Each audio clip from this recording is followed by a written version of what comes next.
Assalamualaikum warahmatullahi wabarakatuh. Selamat pagi anak-anakku semuanya. Berjumpa lagi dengan Bapak Andri Asmari dalam pelajaran administrasi transaksi. Dalam pelajaran kali ini kita akan membahas mengenai alur administrasi transaksi lanjutan dari pertemuan kita minggu lalu dalam pelajaran kegiatan perusahaan. Adapun kompetensi dasar sama seperti minggu lalu, diharapkan siswa memahami, menganalisis alur transaksi dan bisa mempraktekkan bagaimana caranya menentukan alur transaksi. Diharapkan setelah mempelajari materi ini, kalian mampu memahami jenis perusahaan berdasarkan bentuk badan usaha. Nah, pada pertemuan kita kali ini, dalam subtema kegiatan perusahaan, kita akan membahas jenis perusahaan berdasarkan bentuk badan usaha. Adapun pembahasan yang pertama, jenis perusahaan berdasarkan kegiatan, sudah kita pelajari minggu lalu. Kalian bisa buka kembali YouTube Bapak di episode sebelumnya. Baik, untuk pertemuan kita kali ini, kita akan membahas mengenai badan usaha milik negara, itu yang dinamakan dengan BUMN. Nah, badan usaha milik negara ini adalah badan usaha yang seluruh atau sebagian besar modalnya dimiliki oleh negara yang berasal dari kekayaan negara. Seperti contohnya Pertamina, kita suka melihat pom bensin yang berada di sekitar tempat tinggal kita, nah itu adalah salah satu milik badan usaha. Kemudian ada juga PT Kereta Api Indonesia, itu juga adalah salah satu daripada milik BUMN negara kita. Dan masih banyak lagi contoh-contoh yang lainnya, itu semua adalah badan usaha yang seluruh ataupun sebagian besar modalnya dimiliki oleh negara. Kemudian jenis perusahaan yang selanjutnya adalah perusahaan perseorangan. Perusahaan perseorangan ini adalah badan usaha yang didirikan dan dimiliki oleh satu orang yang bertanggung jawab penuh terhadap semua risiko, keuntungan yang diperoleh dan aktivitas yang dijalankan. Jadi di sini ada orang yang bertanggung jawab penuh. Perusahaan perseorangan dibagi menjadi dua kelompok. Yang pertama, perusahaan perseorangan yang berizin. Artinya, ketika mendirikan sebuah perusahaan, maka seseorang atau pemimpin perusahaan tersebut harus mendapatkan izin terlebih dahulu. Contoh, jika kita ingin mendirikan perusahaan dagang, maka biasanya kita harus memperoleh izin daftar usaha dagang atau TDUP dan surat izin usaha perdagangan atau yang biasa kita kenal dengan istilah SIUP atau SIU. Nah, kemudian ada juga perusahaan perseorangan yang tidak berizin. Tentu saja ini banyak kita temui di sekitar lingkungan-lingkungan kita. Misalnya, contohnya para pedagang kaki lima, toko barang kelontong dan sebagainya, tukang bakso keliling, misalnya itu adalah perusahaan-perusahaan perseorangan yang tidak memiliki izin. Nah, kemudian yang ketiga adalah persekutuan firma.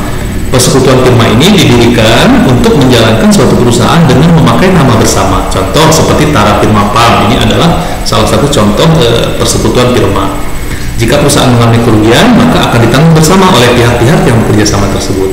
Biasanya firma didirikan oleh orang yang saling mengenal atau saling percaya, dan bentuk badan usaha firma cocok untuk usaha yang tidak besar risikonya. Misalnya usaha-usaha industri home misalnya, kemudian usaha-usaha percetakan, itu yang tidak memiliki risiko yang besar. Jadi biasanya menggunakan jenis persekutuan firma. Selanjutnya adalah persekutuan komanditer atau CV. Nah, CV ini adalah persekutuan yang didirikan oleh beberapa orang yang menyerahkan dan mempercayakan uangnya untuk dipakai dalam persekutuan. Sehingga dalam persekutuan ini terdapat sekutu yang dapat dibedakan menjadi dua. Yang pertama adalah sekutu aktif atau biasa disebut dengan managing partner. Nah, adapun managing partner ini adalah sekutu yang menjalankan perusahaan, dia bisa memimpin perusahaan, kemudian berhak melakukan perjanjian dengan pihak ketiga dan membuat semua kebijakan perusahaan.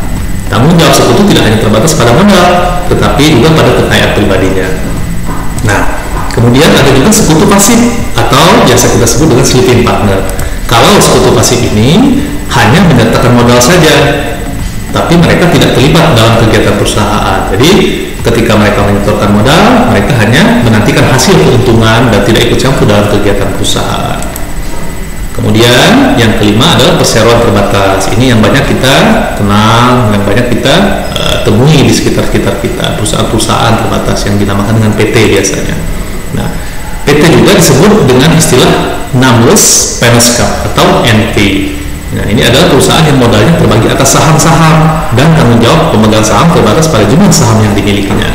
Nah, perseroan terbatas ini diatur dalam Undang-Undang Nomor 1 Tahun 1995 antara lain sebagai berikut. Yang pertama, modal dasar yang seluruhnya terbagi dalam saham. Kemudian, perangkat yang ada dalam perseroan adalah rapat umum pemegang saham. Sering kita mendengar ada istilah RUPS. Nah, RUPS itu adalah perangkat yang ada dalam perseroan. Lalu yang ketiga adalah rapat umum pemegang saham ini memiliki kekuasaan tertinggi dalam perseroan. Jadi segala sesuatu hal yang berkaitan dengan kepentingan ataupun kebijakan-kebijakan perusahaan itu RUPS lah yang memegang kekuasaan tertinggi. Jadi rapat ketika direksi ingin menentukan sesuatu, misalnya kebijakan-kebijakan tertentu, maka harus mengadakan RUPS. Nah, di RUPS inilah pemegang kekuasaan tertinggi dalam sebuah perseroan. Lalu perangkat yang ketiga, yang keempat adalah direksi, adalah perlengkapan perseroan yang bertanggung jawab penuh atas pengurusan, artinya pengurusan perusahaan, karena direksi ini memimpin perusahaan tersebut. Kemudian yang terakhir adalah koperasi. Kita suka melihat istilah-istilah koperasi, misalnya kalau di Kabupaten Bandung ada KPBS, Koperasi Peternakan Bandung Selatan, atau biasa kita kenal di daerah Pangalengan. Itu adalah salah satu contoh koperasi. Koperasi sebagai suatu sistem ekonomi yang mempunyai kedudukan politik yang kuat, karena koperasi ini sudah terbentuk sejak lama. Nah, berdasarkan pada landasan konstitusional, yaitu pasal 33 Undang-Undang Dasar 1945 ayat 1 yang menyatakan bahwa perekonomian disusun sebagai usaha bersama berdasarkan atas asas kekeluargaan. Jadi koperasi ini dibentuk berdasarkan asas kekeluargaan, disusun sebagai usaha bersama untuk kepentingan bersama, dijalankan bersama, jadi keuntungannya pun dimiliki atau dirasakan oleh anggota tersebut. Jadi Muhammad Hatta ini adalah menganjurkan didirikan 3 macam koperasi, karena Bapak Muhammad Hatta adalah salah satu pelopor koperasi Indonesia. Nah, Bapak Muhammad Hatta menganjurkan didirikannya 3 macam koperasi, yaitu yang pertama koperasi konsumsi. Apa tujuan daripada koperasi konsumsi? Tujuannya adalah melayani kebutuhan kaum buruh dan pegawai. Kemudian ada lagi yang istilahnya koperasi produksi sebagai wadah bagi kaum petani, peternak, dan nelayan.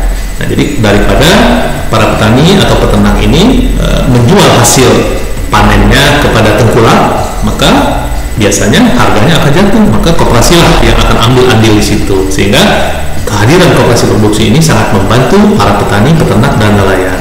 Lalu yang ketiga adalah koperasi kredit. Koperasi kredit ini melayani pedagang dan pengusaha kecil guna memenuhi kebutuhan modal. Jadi ketika kita tidak memiliki modal, maka kita bisa meminjam ke koperasi, kemudian hasil uang pinjaman tersebut kita jadikan usaha, dan keuntungan dari usaha kita untuk membayar cicilan di koperasi, sehingga hadirnya koperasi sangat membantu para pedagang dan pengusaha kecil. Baik, itu beberapa jenis perusahaan yang bisa Bapak sampaikan pada pertemuan kedua kali ini, melanjutkan pertemuan kita sebelumnya.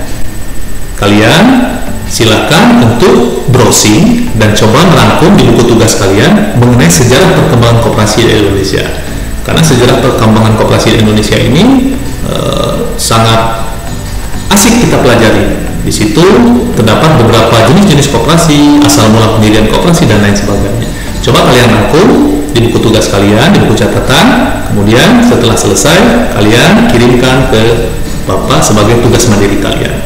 Baik, itu yang bisa Bapak sampaikan pada pertemuan kita yang kedua ini. Semoga bermanfaat, dan jangan lupa tetap belajar semangat di masa pandemi ini, tetap sehat dan jaga jarak jika Anda berada di kerumunan. Bapak akhiri, wassalamualaikum warahmatullahi wabarakatuh.